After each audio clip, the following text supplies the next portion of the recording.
pre veľký oblak mračno.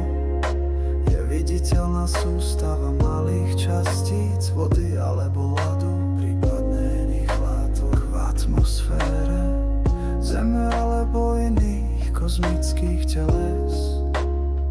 Oblaky v zemskej atmosfére vznikajú vtedy, keď sa vlhkosť vzduchu kondenzuje na kvapky alebo ľadové kryštáliky. Hranica, za ktorou sa plynná fáza vody mení na kvapalnú, sa nazýva rosný bod.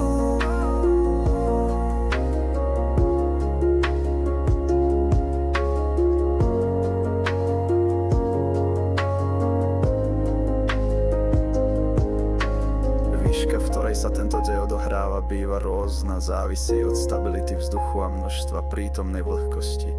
Typická oblaková kvapka alebo ľadový kryštálik má v priemere približne 0 molné. Oblaky tvoriace sa vo veľkých výškach obsahujú iba ľadové kryštáliky. Nižšie, teplejšie oblaky obsahujú iba vodné kvapky a zmiešané oblaky oboje.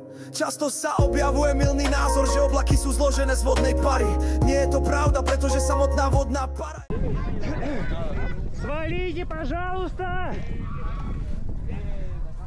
Oblaky sa odlišujú vzhľadom výškou, v ktorej vznikajú, aj vlastnosťami. Tieto rozdiely sú základom medzinárodného systému i klasifikácie.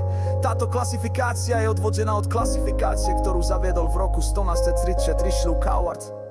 Názov mrakov sa tvorí kombináciou 4 latinských slov: cirrus, riasa alebo kučera, stratus, vrstva alebo sloha, nimbus, dáč alebo cumulus, kopa. Spomínaná klasifikácia obsahuje 10 základných typov. Oblakmi môžu byť útvary z malých častíc, napríklad z výbuchu sopky, požiaru, kondenzačnej stopy.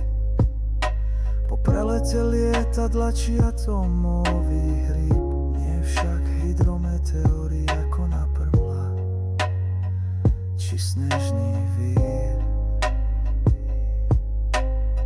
Svetová meteorologická organizácia tieto javy vo svojom International Cloud Atlas od roku 2030 definuje ako špeciálne oblaky.